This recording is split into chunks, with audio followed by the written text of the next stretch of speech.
Coming up next on KYOU News for You at 10, Vice President Pence makes 2 stops here in Iowa.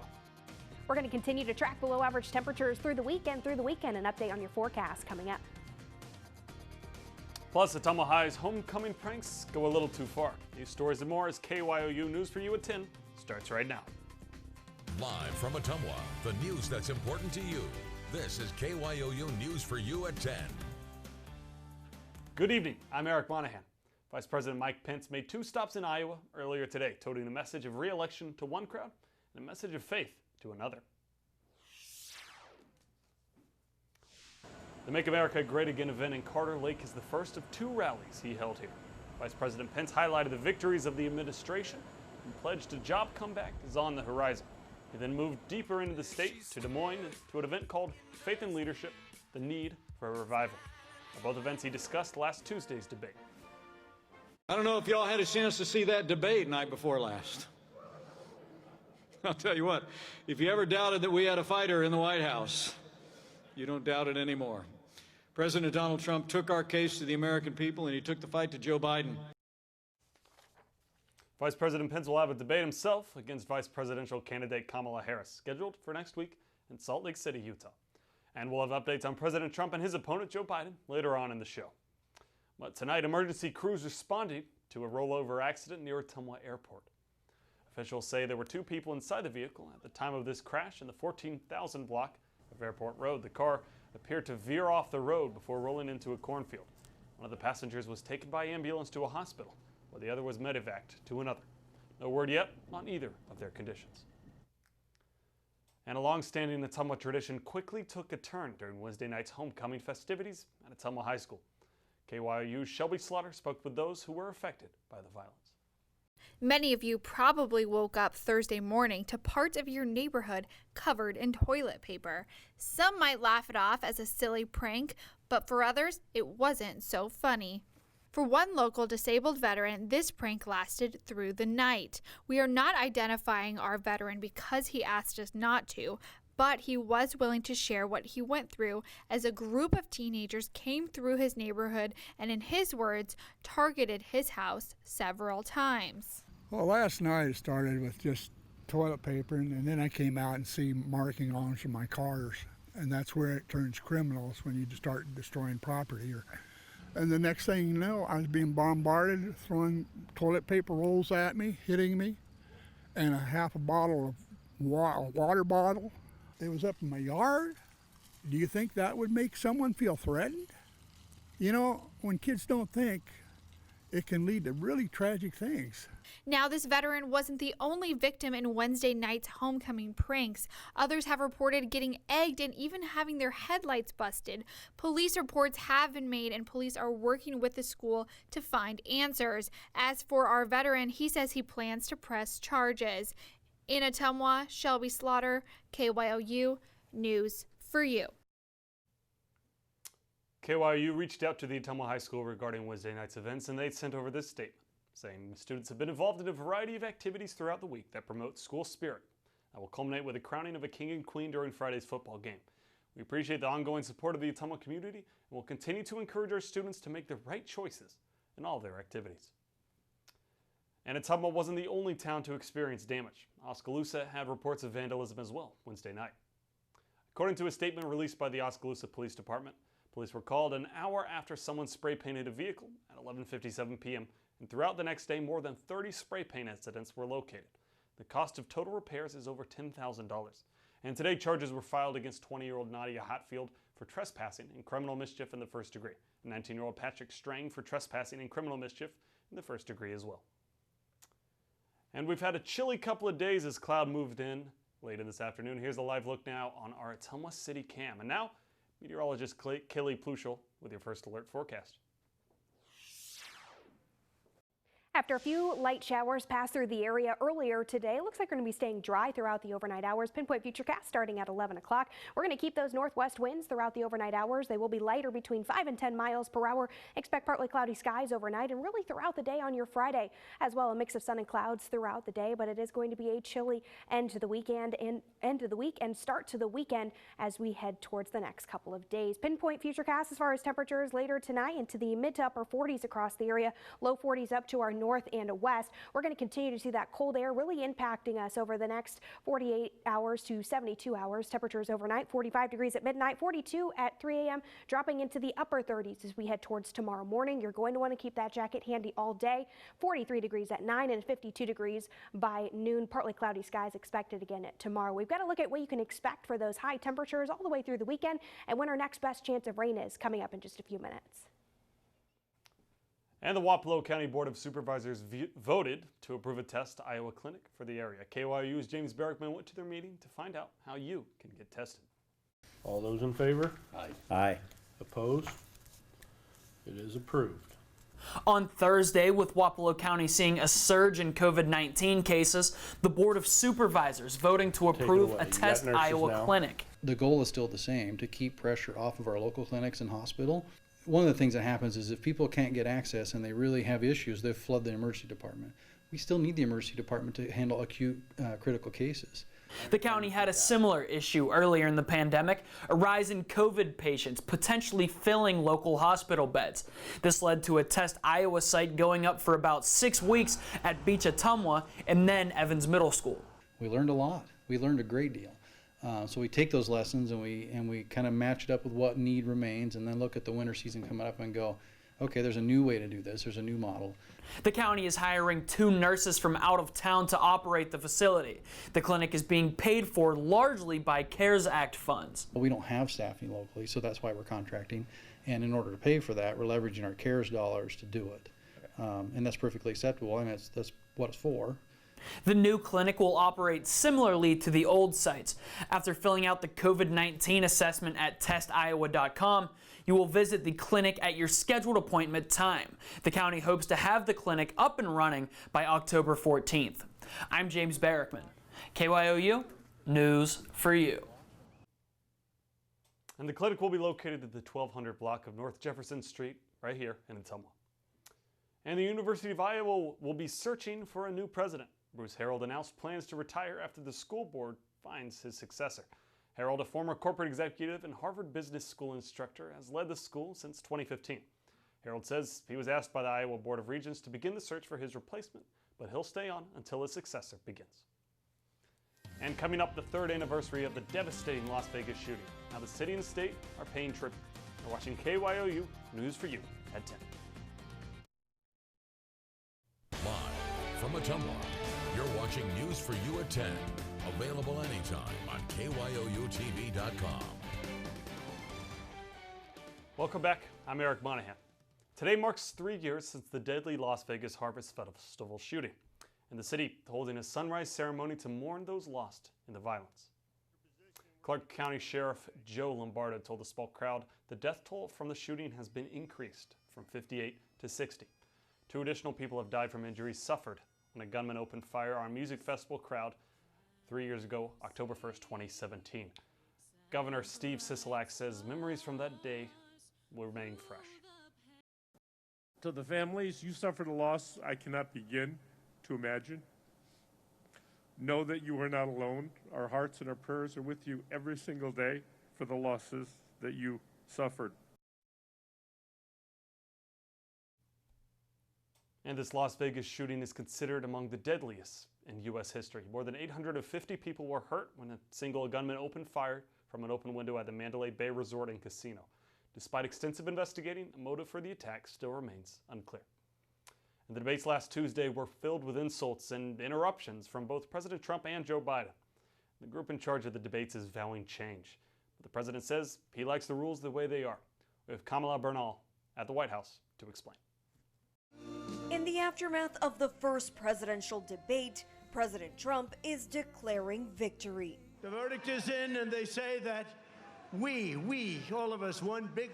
Joe Biden's campaign is raking in the cash. raising more than $21 million Wednesday. That's the best fundraising day for Biden's presidential campaign. I felt good about what's happened the last couple days. But after the debate devolved into chaos, It's absolutely not true. You're going to have true. Gentlemen, I hate to raise my voice, but I see it seems to be, why should I be different than the two of you? the Commission on Presidential Debates says it will change the format for the future. As members weigh options, a source says everything is on the table, including the potential to mute microphones. The White House refuses to blindly accept new terms. He thinks the only way there's a fair debate is change in the moderator and a change in the Democrat nominee.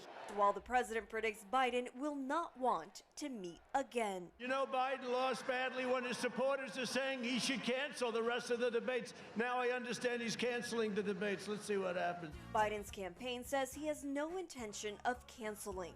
A Biden-Trump matchup is expected in Miami, but only if both campaigns agree on changes. President Trump tweeting, "Why would I allow the debate commission to change the rules for the second and third debates when I easily won last time?"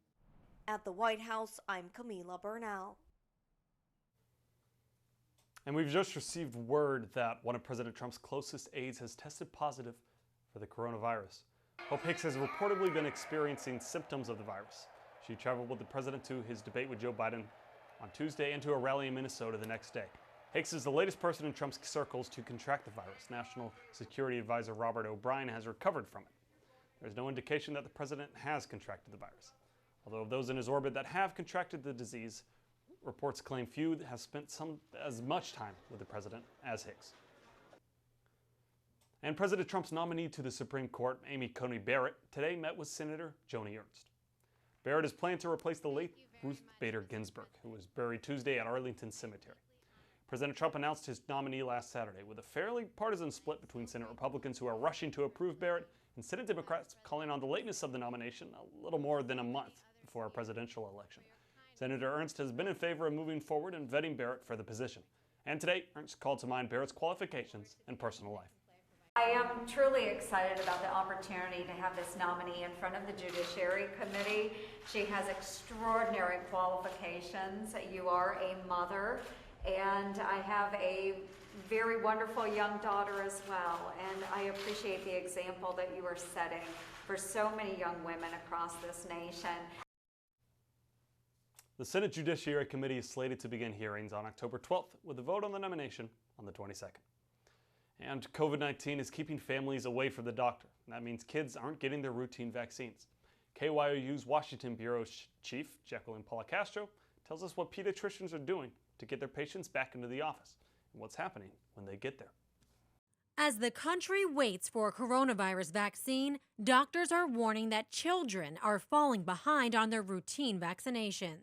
The Centers for Disease Control and Prevention reports from January through April of this year, the number of vaccinations given to patients under the age of 18 dropped by 3 million doses compared to the same time last year. There's some reticence of parents to bring their children to hospital because they can pick something up, or to the doctor's offices. Dr. Jose Romero is a pediatrician and chair of the CDC's Advisory Committee on Immunization Practices. He says providers across the country are expanding options for routine wellness exams to make sure healthy patients stay healthy when they have to come in. Some doctors are splitting their patient population so that they have well care in the morning, and then in the afternoon they only do sick patients. Providers can choose to give vaccines through the accelerated immunization schedule. Parents bring their kids to receive multiple vaccines at one time, so the family doesn't have to make several trips to the doctor's office. We have that in place, it's been proven, and it's there for people to use, and we're encouraging them to do so. In an effort to make it easier to get your child vaccinated during the pandemic, the federal government is now allowing licensed pharmacists across the country to give vaccines to kids older than 3. They will follow the standard vaccine schedule and report back to your pediatrician. In Washington, I'm Jacqueline Policastro. And coming up, Amazon and eBay making strong moves against the Proud Boys organization. Plus, A chilly start to your Friday into the upper 30s, and we're tracking below average temperatures as we head towards tomorrow afternoon and the weekend. A look at your forecast coming up in just a few minutes. You're watching KYOU News for You at 10. And now, First Alert Weather. Here's a look at what you need to know in your forecast. Coming up, cool temperatures continue across our area as we do continue to see a cold air mass impacting us, keeping those temperatures below average the rest of this week and as we head towards the weekend. We do have some shower chances as we head towards this weekend as well. Not going to be a fantastic weekend to get outside, at least for the beginning of it. High temperatures over the next couple of days, again below average all the way through the weekend and the beginning of next week. 58 degrees your high for Friday, 54 Saturday, 55 degrees as we head towards Sunday. Highs as we start next week, 66 Monday, and technically above average as we head towards Tuesday at 71 degrees. So if you're not a fan of the 50s, you may be more of a fan as we head towards next week, as temperatures will be sitting into the 60s and 70s. Tonight's setup, that cold front has passed through our area, but again, still could bring some cloud cover. It looks like we will be dry as we head out the week, and we'll be mostly dominated by this high pressure heading towards our area tomorrow. That's going to keep those northwest winds. Luckily, winds not as gusty as we head towards tomorrow as they've been the last couple of days. Overnight tonight, we dropped to 37 degrees, northwest winds between 5 and 10 miles per hour. Expect partly cloudy skies. Again, keep in mind these temperatures is what you're going to be waking up to as you head towards tomorrow morning. You will need that jacket and maybe even a couple layers out the door, and you'll want to keep them handy as you head towards Friday afternoon. Highs near 58 degrees. We're going to keep that light northwest wind and a mix of sun and clouds throughout the day. Now, like I mentioned, if you're not a fan of the 50s and 60s and all this cooler weather, we do have a good news for you. Between October 9th and the middle of the month, around October 15th, we've got a high chance of seeing above normal temperatures across our area. Now, if you keep that in mind, average highs this time of year sitting to the upper 60s. So whether or not we get into the 60s or 70s, it looks like we've got a really high chance of seeing that warmer weather as we head towards the middle of this month compared to the next couple of days where we're tracking that cooler weather.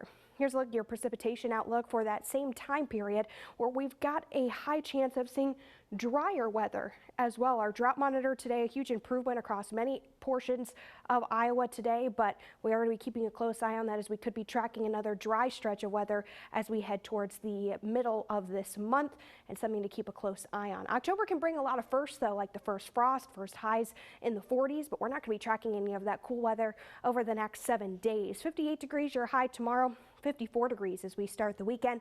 Will be 55 heading towards your Sunday. We are going to bring in some rain chances as we head towards Saturday. Looks like they're going to be scattered and light, but if you're not seeing any rain, expect overcast skies, and we are going to be anticipating even some drizzly conditions as well. It's not going to be a great weekend to get outside, at least for Saturday. Looks like for the most part though, we may dry out heading towards your Sunday.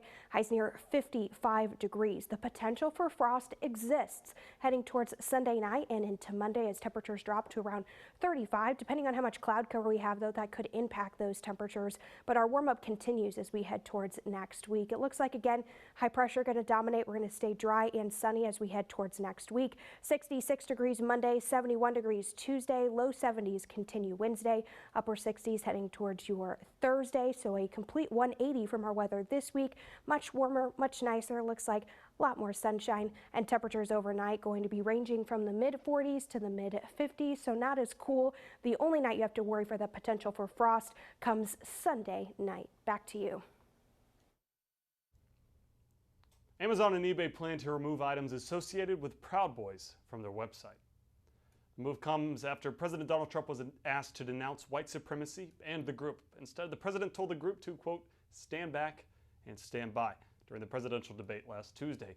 After the comments, merchandise with the phrase began selling on the sites. eBay and Amazon say Proud Boys related items violate their company's policies that prohibit offensive materials. The Southern Poverty Law Center says Proud Boys is a far-right hate group. Members of the Proud Boys have been seen in their black and yellow polo shirt uniforms at multiple 2020 Trump campaign rallies. The group is known for its anti-Muslim and misogynistic speech. And at the airport that connects Americans with Creole culture and Mardi Gras, workers say they were forced to commit unemployment fraud. The workers told our national investigative team they were forced to work their full schedule, yet claimed unemployment through the state of Louisiana. Here's Investigate TV's Lee Zurich. Asking employees to work without being paid. I call that modern-day slavery. 5 current and former employees of a national company operating at Armstrong Airport in New Orleans tell the same story. They wanted me to commit fraud. They wanted me to work off the clock for free, and I wasn't okay with that. But this story comes with a twist. Basically double dipping. That involves taxpayer money. They're shifting the cost of these workers' salaries to the state. It's a twist this labor law professor calls potentially illegal. You quit over this? Yes, for someone to ask you to commit fraud, and then once you wouldn't commit it, you lose your job. So it's very devastating. GAT Airline Ground Support is an Atlanta-based company with nearly 70 locations in the U.S. and Canada. The company provides ground support for some airlines, like cleaning planes and servicing ramps. Why'd you leave? I didn't want to commit fraud. For the last week of June, GAT paid Jarvion Gould for just 6 hours of work, even though she says she worked at least 20 hours. I've actually been approached when I was there by more than one actual manager asking me to work off the clock. Instead of paying her for the full work week, she says her supervisor told her to file for unemployment and collect the rest of her paycheck from the government. I don't feel right. This aircraft cabin cleaner still works for GAT. I got back to work July 1st, and I was told that we would still be getting the unemployment, but we wouldn't be clocking in our full hours. For 2 weeks, from July 14th to the 27th, GAT paid this employee for about 9 hours of work. But during that stretch, we discovered the employee worked at least 42 hours. Here's how. Employees at the airport carry swipe cards to access doors locked to the public. We requested those records and found during the 2-week pay period, the employee accessed doors around 42 different hours, even though GAT paid the employee for about 9 hours of work. We have GAT pay stubs, unemployment payments, and door access logs for 4 other employees with similar findings. Employees paid fewer hours than they appear to work and instead collect the additional hours through unemployment. You want to stop having to file for unemployment? Yes. Each week, this employee received about $100 from the state of Louisiana in unemployment benefits, but also qualified for the additional $600 federal unemployment stimulus. Are you making more now because of the unemployment than you were before? Yes. Tulane labor law professor Joel Friedman says if employees are being instructed to file for unemployment instead of being paid by the company, it's against the law. Taking money from people who desperately need it and giving it to people under false pretenses is just horrible. None of the GAT employees we interviewed said the corporate office had knowledge of this. They say they were given instructions by local supervisors. In a statement, GAT told us they launched an investigation and have already terminated several individuals who we believe either were responsible for the behavior or aware of it and should have at a minimum corrected it. Did you feel it was unethical, illegal, what they were asking you to do? Yes. When they brought it to me, yes. I mean, you, in a sense, are you defrauding the government? If you do it, yes.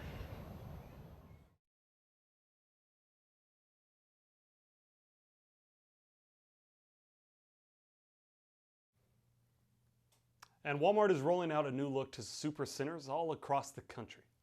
The new look includes updated signs inside and out. The signage inside encourage customers to download and use the Walmart app, which will include digital navigation inside the store, guiding customers to what they're looking for.